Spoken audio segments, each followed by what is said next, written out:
Salut, ici c'est Axel, j'espère que tu es en pleine forme. Pour ma part, je te souhaite la bienvenue dans ce nouvel épisode et aujourd'hui on va parler d'une notion un peu différente de celle des autres épisodes puisqu'on va parler de qu'est-ce que c'est qu'un être humain, rien moins que cela. Et oui, qu'est-ce qui différencie un être humain des autres êtres vivants? Alors les scientifiques sont assez d'accord pour dire que l'être humain, il a un muscle en plus que les autres êtres vivants et même d'ailleurs que les êtres humains ne sont pas égaux par rapport à ces muscles parce que certains l'ont entraîné, d'autres ne l'ont pas entraîné. Alors, qu'est-ce que c'est que ce muscle? Il a un nom. Ce muscle s'appelle le self-control, la volonté, l'autodiscipline. Tu lui donnes le mot que tu veux, mais je pense que tu as très bien compris de quoi il est question. Alors, qu'est-ce que ce muscle nous permet de faire? Tout simplement, c'est extrêmement simple. Il nous permet de résister à une tentation, à une envie immédiate que l'on a, qui est une tentation qui nous vient du reptilien. J'ai envie de quelque chose, je le fais. Un animal, il va le faire tout de suite.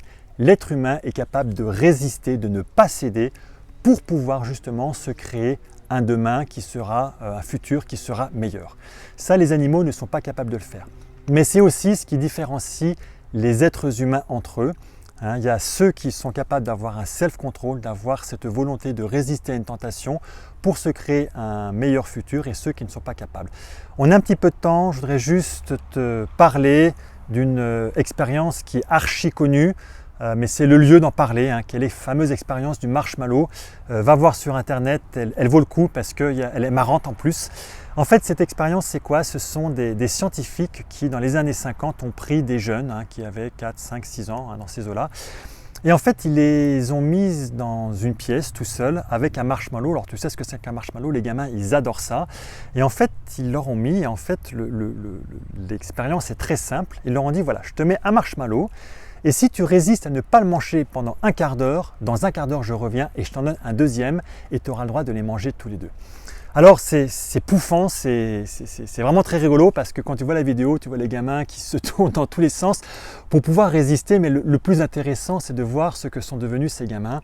Et l'expérience montre très clairement que les jeunes, les enfants qui avaient pu résister, donc qui avaient été capables de ne pas céder à la tentation de manger ce marshmallow, d'attendre le quart d'heure, donc un meilleur futur pour pouvoir en avoir un deuxième et cette fois-ci manger les deux, et bien ces enfants-là, ils ont des places quelque part, ils ont des responsabilités, ils sont entre guillemets devenus quelqu'un dans notre monde d'êtres humains, alors que les autres, c'était un petit peu plus compliqué. Et en fait, aujourd'hui, il y a beaucoup d'êtres humains qui disent je fais ce que j'ai envie de faire. J'ai envie, je fais, j'ai pas envie, je fais pas. Mais en fait, tu comprends bien que ceux qui raisonnent comme ça, qui ne sont pas capables d'exercer leur talent d'être humain, et pour moi, c'est un instinct qui est un peu, excuse-moi du terme, mais qui est un petit peu bestial, parce que du coup, on revient comme des animaux. Un animal, il a envie de quelque chose, il y répond. Et pour moi, c'est important que de manifester ce self-control parce que c'est aussi exercer notre pleine humanité. J'ai même pas envie de dire que c'est un droit, que c'est presque une obligation. Tu sais, on parle souvent des personnes qui ont fait des études, des gens qui ont une certaine éducation, mais je pense, et j'en fais partie, ces personnes qui ont une certaine éducation ont une très grande responsabilité par rapport aux autres qui n'ont peut-être pas eu la chance ou la possibilité d'en faire. Nous ne sommes pas mieux ou moins bien que les autres, ça ne veut absolument rien dire, mais par contre on a une responsabilité justement de construire quelque chose qui est mieux pour pouvoir justement les aider. Et je pense que faire preuve de ce self-control, c'est exactement de cela dont il est question, c'est manifester notre pleine responsabilité de pouvoir nous créer un monde meilleur demain. Tu sais que mon motto, ma vision du monde, c'est meilleur humain, meilleur demain, et je pense que là on est vraiment au cœur du sujet. Alors, qu'on se comprenne bien, je ne suis pas en train de dire qu'on n'a pas le droit de céder à une tentation parce qu'il y a une bonne glace, je fais le choix, j'ai envie de me prendre une bonne glace, je me la prends et tu as bien raison. On est bien d'accord aussi pour dire que si tu te retrouves avec un tigre à dents de sabre, oui bien sûr, c'est un instinct primaire, il va falloir que tu prennes tes jambes à ton cou pour pouvoir partir, on est bien d'accord.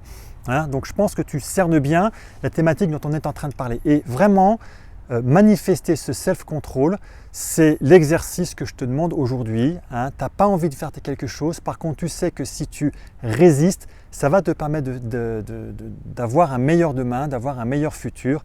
Entraîne ce muscle-là, sois un athlète de haut niveau, c'est comme ça que tu vas pouvoir être un leader, celui que le monde attend pour pouvoir ensuite beaucoup mieux contribuer. En tous les cas, nous on a besoin de toi parce qu'on a besoin d'avoir un monde meilleur demain. Je te dis à très bientôt dans un nouvel épisode. Ciao!